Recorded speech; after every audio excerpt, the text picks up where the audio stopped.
24 जुलाई 2018 पालड़ी, गुजरात।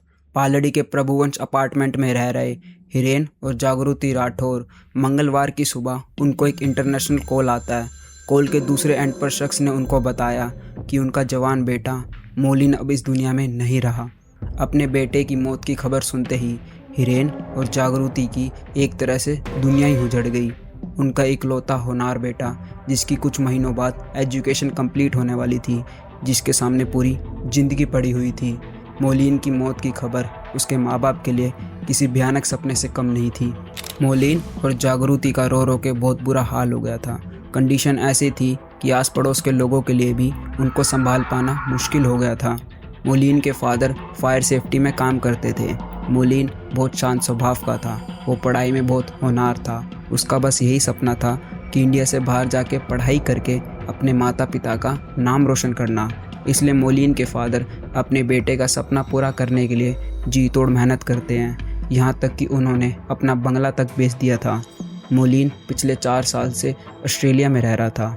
यहाँ तक कि उनके पास मोलिन को लेकर किसी भी तरह की शिकायत या फिर किसी से लड़ाई झगड़े की बात सामने नहीं आई थी। लेकिन उसके मौत के पीछे जो ऑस्ट्रेलिया चैनल्स में रीज़न बताया जा रहा था, वो उनके लिए विश्वास से बहुत परे था। मोलिन की मौत को मीडिया चैनल किसी ऑनलाइन डेट से जोड़ रही थी, पर यह रीज़न उसके माता पिता के लिए बहुत शॉकिंग था। उनकी नज़रों में मोलिन इन सब चीज़ों से कोसों दूर था। पर अक्सर जो हमको लगता है और जो सच में होता है, उसमें ज़मीन आसमान का फ़र्क होता है। आखिर मोलिन की ज़िंदगी में क्या चल रहा था जिससे उसके पेरेंट्स अनजान थे, और ऐसा क्या रास्ता उस ऑनलाइन डेट में जिसे मोलिन की मौत की वजह बताया जा रहा था। खुलेंगे केस के राज हिमांशु के साथ।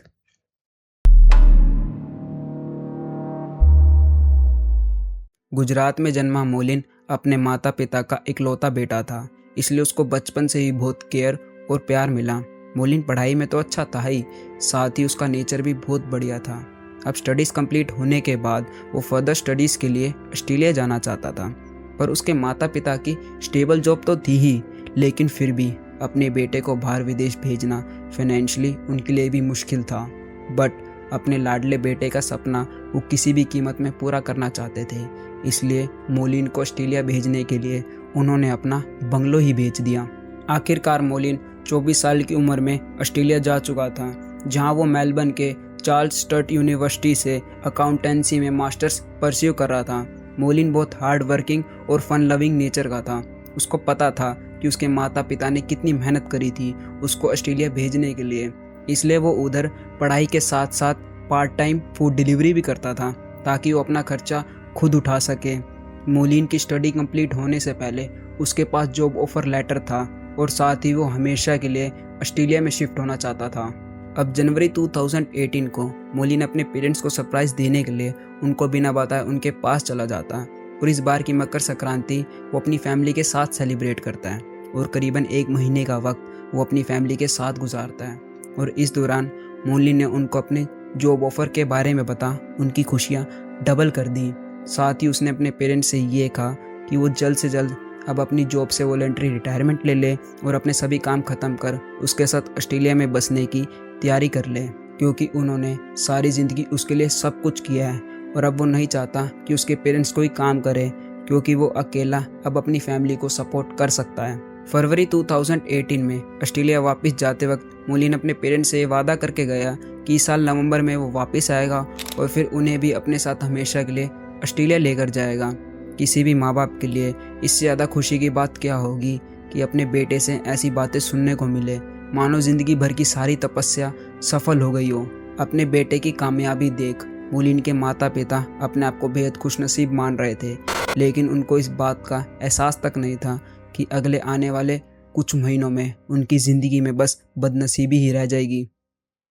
मोलिन को ऑस्ट्रेलिया में रहते 4 साल से ज़्यादा का समय हो गया था, इसलिए वो उधर के वेस्टर्न कल्चर से इन्फ्लुएंस हो गया था। लोगों की देखा देखी में अब उसका भी वहाँ के डेटिंग और हुकअप कल्चर में इंटरेस्ट बढ़ने लग गया था, और इसी इंटरेस्ट के चलते मोलिन ऑस्ट्रेलिया की popular dating site plenty of fish पे अपनी प्रोफाइल क्रिएट कर लेता है। 23 जुलाई की शाम को मोलिन जब अपनी फूड डिलीवरी कंप्लीट करके घर लौटा, तब उसी साइट पे स्क्रॉल करते वक्त उसे 19 साल की लड़की की प्रोफाइल नज़र आई।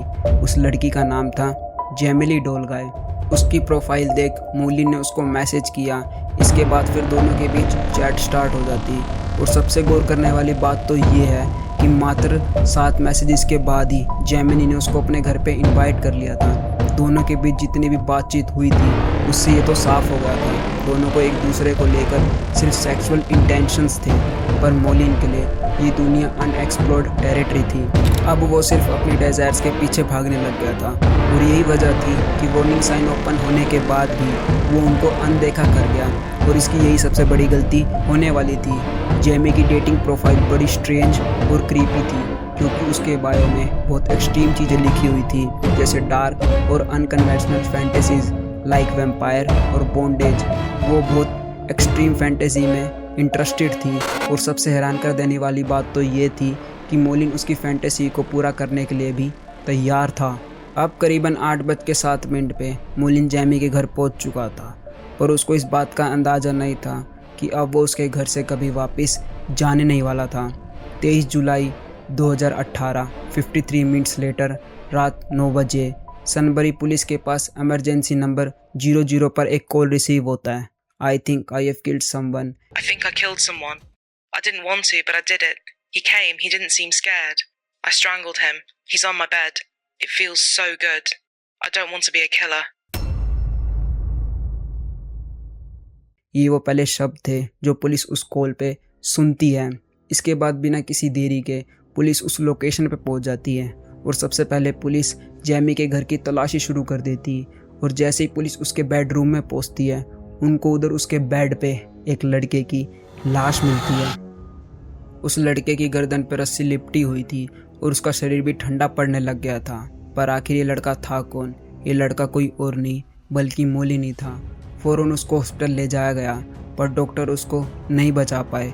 पुलिस ने मौके पे ही जेमी को अरेस्ट कर लिया था और उसे आगे की पूछताछ के लिए पुलिस स्टेशन ले जाया गया। पूरे टाइम उसके फेस पे कोई अफसोस नहीं था, एकदम रिलैक्स्ड थी। पुलिस को भी कुछ समझ नहीं आ रहा था आखिर उस जुर्म के पीछे क्या वजह रही होगी। जेमी ने पुलिस को बताना शुरू किया कि कैसे उसका दिन अच्छा नहीं जा रहा था, बस पूरे दिन उसको नेगेटिव थॉट्स आ रहे थे। इसलिए जैसे ही शाम को उसको मोलिन का टेक्स्ट आया तब उसे पता चल गया था कि वो उसका कत्ल करने वाली है। क्योंकि जब पुलिस ने जेमी के फ़ोन की तलाशी ली थी तब उनको कुछ अहम सबूत मिले थे, जैसे कि I am going to kill someone tonight for fun, how to kill someone, how to commit a murder. तो इन सर्चिस का ये मतलब है कि जेमी ने पहले से ही डिसाइड कर लिया था कि वो आज रात को मोलिन का मर्डर करने वाली है। जेमी ने आगे पुलिस को बताया कि मोलिन के आते ही उसने उसकी हाइट और वेट से ये अंदाज़ा लगा लिया था कि उसको काफ़ी आसानी से ओवर पावर कर स्ट्रैंगल कर सकती है। उसने मोलिन को बताया कि वो रोल प्ले में इंटरेस्टेड है, तो मोलिन ने उससे कहा कि वो उसकी खुशी के लिए सब कुछ सीखने को तैयार है, बस जब तक जेमी उसको हर्ट ना करे। मोलिन का और भरोसा जीतने के लिए जेमी ने उसको कहा कि अगर ज़्यादा हर्ट होने लगे तो वो टैप कर सकता है, जिससे वो समझ जाएगी और छोड़ देगी। पर मोलिन इस बात से अनजान था जो उसको जेमी की फैंटेसी नज़र आ रही थी वो असल में कोई फैंटेसी नहीं थी, एक डेथ ट्रैप था। जेमी उसके चेस्ट पे बैठती है और फिर पहले पिल्लो से और फिर हाथ से मोलिन का बहुत ज़ोर से गला दबाने लगती है। और जब उसका दम घुटने लगा तब वो टैप करता है, पर जेमी नहीं रुकती। वो बहुत छटपटाता है, लेकिन इतने हाथ पैर मारने के बाद भी मोलिन खुद को जेमी के चुंगल से नहीं छुड़ा पाया। इसके बाद वो रस्सी से मोलिन का दम घोट उसकी आखिरी सांसें भी छीन लेती। और इस दौरान वो बस उसके कान में यही बोलती जा रही थी कि it will be okay, it will be over soon. उसने सिर्फ 53 मिनट्स में मोलिन का कत्ल कर दिया। वो जिस फन और एक्साइटमेंट की फैंटेसी से उसके घर आया था उसने उसकी ज़िंदगी को ही मिटा दिया था। जेमी ने इस केस से जुड़ी जो डिटेल्स पुलिस को बताई थी वो सभी के लिए काफ़ी शॉकिंग थी। वो बचपन से ही बहुत अग्रेसिव और क्रिमिनल माइंडेड थी। उसका ज़्यादातर बचपन जेविनियल डिटेंशन में ही गुजरा था। जेमी बहुत अनप्रेडिक्टेबल नेचर की थी। जब वो छोटी थी तब उसके माँ बाप उसको टॉर्चर किया करते थे और साथ ही उसका कई बार शोषण भी हुआ था, जिसकी वजह से उसका नेचर ऐसा हो गया था। एक तरह से वो साइको हो गई थी, उसके अंदर कोई भी इमोशंस नहीं बचे थे। जेमी को डबल पर्सनालिटी डिसऑर्डर था। उसके दोस्त और रिलेटिव्स ने यह बताया कि जेमी को एक पल गुस्सा आ जाता और एक ही पल बहुत खुश हो जाती। यहाँ तक कि जब उसे गुस्सा आता था तब वो कई बार सामने वाले पे हमला तक कर देती। जेमी के अंदर एक अच्छी पर्सनालिटी थी और एक डीमन लेडी थी। क्योंकि उसे खुद पता था कि वो कैसी है, वो दूसरों के लिए बिल्कुल भी सेफ़ नहीं है। और यहाँ तक कि जो भी कुछ उसने मोलिन के साथ किया था, उसे पता था कि वो क्या कर रही है, पर उस वक्त उसकी नेगेटिव पर्सनैलिटी उस पर इतनी हावी हो गई थी कि मोलिन के टैप करने के बाद भी उसने उसको नहीं छोड़ा। जैमी को दूसरों को दर्द पहुंचाने में बड़ा मज़ा आता था और इन्हीं सब कारणों की वजह से एक बेगुनाह लड़के को अपनी जान गंवानी पड़ती है। मोलिन की बॉडी कत्ल के 12 दिन बाद भारत वापस आई। इसके बाद जैमी का कोर्ट में ट्रायल शुरू होता है, जहां जज एक ऐसा शॉकिंग फैसला सुनाते हैं जिससे मोलिन के घर वाले बिल्कुल भी खुश नहीं थे। जैमी की मेडिकल रिपोर्ट से ये पता चलता है कि वो मेंटली अनस्टेबल थी, यहाँ तक कि कत्ल के दौरान वो अपने सेंसेस में नहीं थी। उसको डबल पर्सनैलिटी डिसऑर्डर था, इसलिए जज उसको 2019 में 9 साल की सज़ा सुनाते हैं। जज का ये मानना था कि जब उसने मोलिन का कत्ल किया था तब वो अपने सेंसेस में नहीं थी, उसने जानबूझ के मर्डर नहीं किया था, उसने अनजाने में किया था। ये जज का मानना था। इसी के साथ ये केस यहीं समाप्त होता है। क्या जैमी और सज़ा डिज़र्व करती थी? और सबसे बड़ा सवाल, क्या मोलिन को इंसाफ मिला? आपका क्या ओपिनियन है वो ज़रूर बताना, और वीडियो कैसी लगी वो भी कमेंट में ज़रूर बताना। मिलते हैं ऐसी किसी ट्रू क्राइम के साथ। Thanks for watching, signing off.